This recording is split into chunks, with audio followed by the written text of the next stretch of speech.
Koalisi Indonesia Maju Plus alias Kim Plus untuk Pilkada Jakarta akhirnya benar-benar terrealisasi. Partai Nasdem, PKS, dan PKB yang dulunya bergabung dalam koalisi perubahan kini resmi merapat bersama partai yang bernaung dalam koalisi Indonesia Maju. Dihadiri seluruh kader partai, Kim Plus resmi mendeklarasikan Ridwan Kamil dan Suswono sebagai Cagup dan Cawagup Pilkada Jakarta 2024. Kabar masuknya Nasdem, PKS, dan PKB ke dalam koalisi Indonesia Maju Plus sejatinya telah terdengar sejak akhir bulan Juli. Ketiga partai yang awalnya mengusung Anies tersebut akhirnya benar-benar resmi mengubah arah dukungannya ke Ridwan Kamil pada pertengahan Agustus. Sosok Suswono yang merupakan kader senior PKS dan kerap mendengungkan sebagai pendamping Ridwan Kamil konon membuat PKS goyah dan berujung mengalihkan dukungannya. Namun berpindahnya dukungan Partai Nasdem, PKB dan PKS ke Ridwan Kamil diprediksi belum tentu diikuti arus bawah pemilihnya. Koalisi perubahan yang sangat diidentikan dengan sosok Anies disinyalir akan setia memberikan suara mereka ke Anies Baswedan.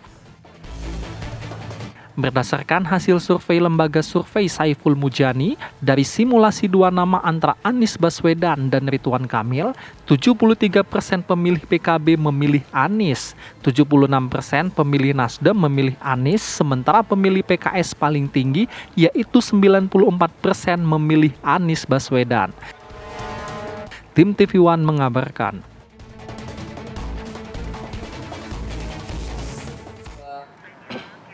Ya, walaupun deklarasi RK Suswono ini sudah dilakukan, 12 partai politik Kim Plus termasuk ada juga PKS, Nasdem dan juga ada PKB di situ. Namun kalau kita berangkat dari hasil survei SMRC yang menyatakan ternyata grassroots dari ketiga partai politik ini lebih cenderung kepada Anies Baswedan.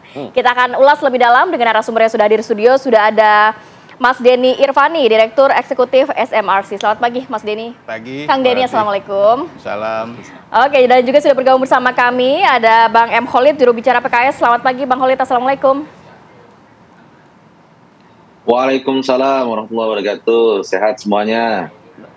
Alhamdulillah sehat. Saya mau ke Kang Denny dulu ya, Bang Khalid. Kalau melihat hasil survei yang terbaru dari SMRC bahwa ternyata kita ngambil suara PKS dulu ya, 94% suara dari grassroots PKS ini ke Anies Baswedan. Mungkin boleh dijabarkan juga seperti apa hasil temuannya?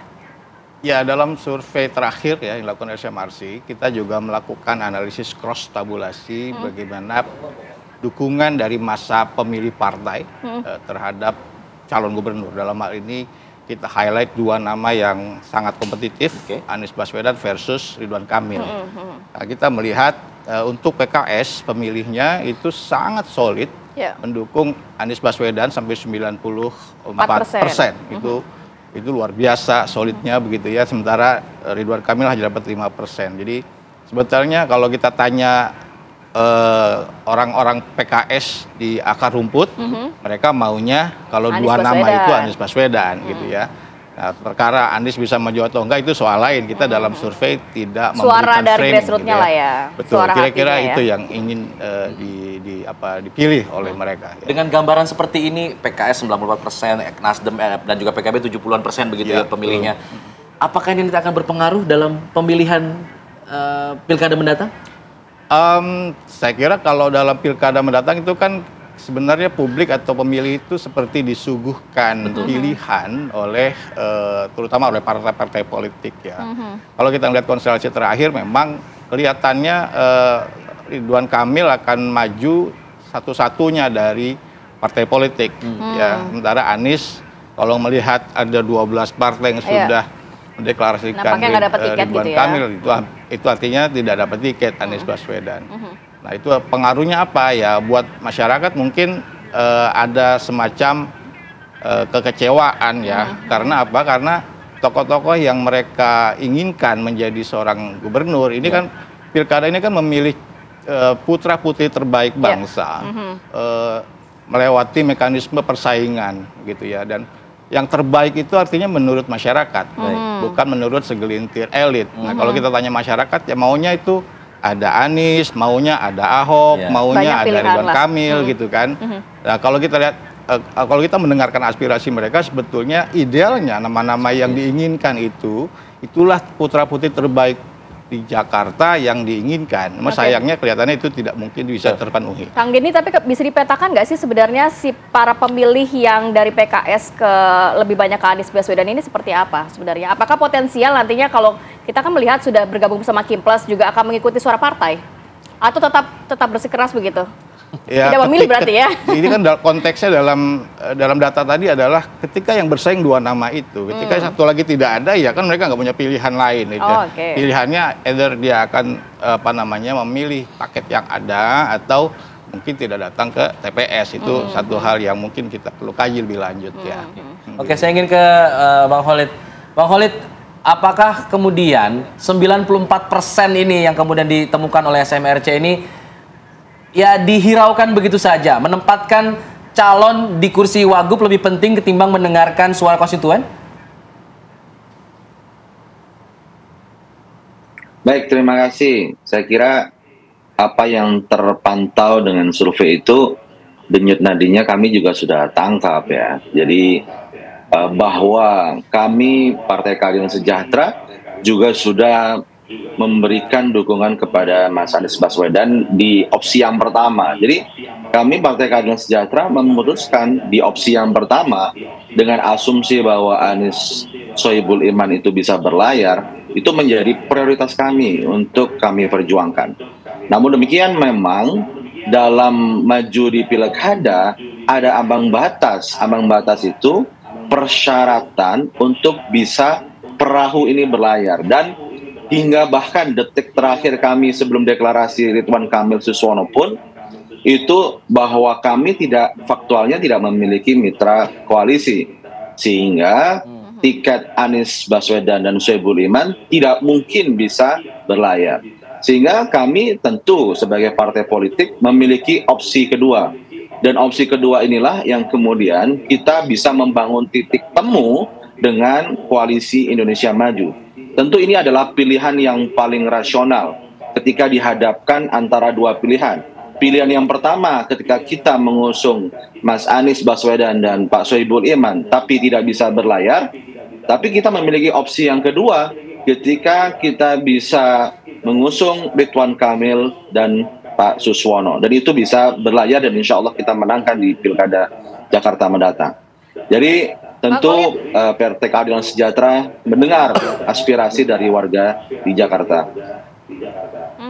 Tapi kalau dari PKS sendiri khawatir nggak sih Bang? Ada yang mengatakan nih, kalau misalnya PKS meninggalkan Anies, nanti lama-lama PKS ditinggalkan oleh pemilihnya yang kebanyakan ke Anies. Perjalanan Partai Keadilan Sejahtera dengan Mas Anies ini kan juga cukup panjang. Dari 2017 kami mendukung Mas Anies, kemudian 2024 kemarin kita juga mendukung Mas Anies. Dan Partai Keadilan Sejahtera ini kan sudah menjadi partai yang sudah cukup lama berkiprah di nasional maupun di Jakarta. Kami optimis bahwa dialog yang dewasa, ya, komunikasi politik yang baik dan kinerja yang baik, insya Allah kita akan bisa memelihara amanah dan kepercayaan dari para pemilih kita. Tentu ini yang terpenting bagi kita adalah komunikasi politik yang jujur, yang transparan, yang dewasa, sehingga kita harus sampaikan bahwa inilah realitas politik yang sedang kita hadapi. Jika seandainya misal tidak ada batas threshold, tentu pasangan kemarin Anies Sohibul Iman bisa berlayar. Tapi PKS ada barrier, ada batas di mana kekurangan 4 kursi. Dalam sistem perundang-undangan kita mensyaratkan ambang batas threshold itulah yang kemudian kita harus berkompromi dengan titik keseimbangan baru, opsi baru, sehingga pilkada ini bisa kita ikuti, kita bisa membentuk sebuah kesepakatan baru yang bisa memberikan titik temu dari berbagai pihak. Dan kalau kita melihat sosok Pak Ridwan Kamil dan Pak Suswono merupakan pasangan yang sangat bagus. Pak Ridwan Kamil ini adalah seorang pemimpin yang memiliki rekam jejak yang panjang sebagai kepala daerah, wali kota, dan gubernur Jawa Barat. Dan Pak Suswono memiliki pengalaman panjang sebagai seorang menteri di era pemerintahan Presiden SBY. Perpaduan antara pemimpin lokal, yaitu gubernur, dan seorang mantan menteri, ini merupakan perpaduan yang bisa kita sajikan sebagai alternatif ketika pasangan Anies Sohibul Iman yang di opsi awal kita tidak bisa lakukan. Baik. Bang Khalid, yang menarik juga memang ada nama Pak Suswono yang tiba-tiba muncul begitu mendampingi Ridwan Kamil. Padahal sebelumnya PKS mengusungnya Sohibul Iman untuk Pak Anies Baswedan. Nah, ada yang mengatakan juga bahwa munculnya Pak Suswono ini karena memang sebenarnya hatinya dari para petinggi PKS ini masih di Anies begitu. Jadi tidak mau untuk kemudian berpindah ke koalisi sebelah. Jadi kemudian muncullah nama Pak Suswono ini untuk menggantikan nama-nama yang sebenarnya sudah beredar sebelum itu. Tanggapannya bagaimana, Bang Khalid? Memang dari hasil pembahasan musyawarah di kami, kalau kita bicara di opsi pertama, pendamping yang paling cocok Pak Anies adalah Pak Sohibul Iman. Ketika skema itu berubah, maka kami melihat bahwa Pak Suswono adalah calon pendamping Pak Ridwan Kamil yang paling cocok. Jadi kemarin dalam deklarasi disampaikan bahwa Gubernur Jakarta dan Wakil Gubernur Jakarta, di mana Jakarta baru. Apa makna Jakarta baru? Jakarta pasca bukan menjadi ibu kota negara. Nah, sehingga di sini juga ada semangat melakukan resonansi apa yang menjadi program pemerintah pusat. Sehingga kita melihat Kang Emil yang memiliki kompetensi sebagai pemimpin di daerah dan Pak Suswono yang memiliki kompetensi sebagai pemimpin di pemerintahan pusat sebelumnya. Ini adalah perpaduan antara perspektif pembangunan lokal dan perspektif dari Pak Suswono yang pernah mengalami sebagai seorang menteri pemimpin di pemerintahan pusat. Saya pikir skema atau pasangan inilah yang tepat dalam posisi hal ini. Oke, nanti saya mau ke Kang Denny hasil temuan dari SMRC seperti apa. Nanti kita akan lanjutkan lagi ya di segmen berikutnya. Tetap bersama kami di Apa Kabar Indonesia Pagi.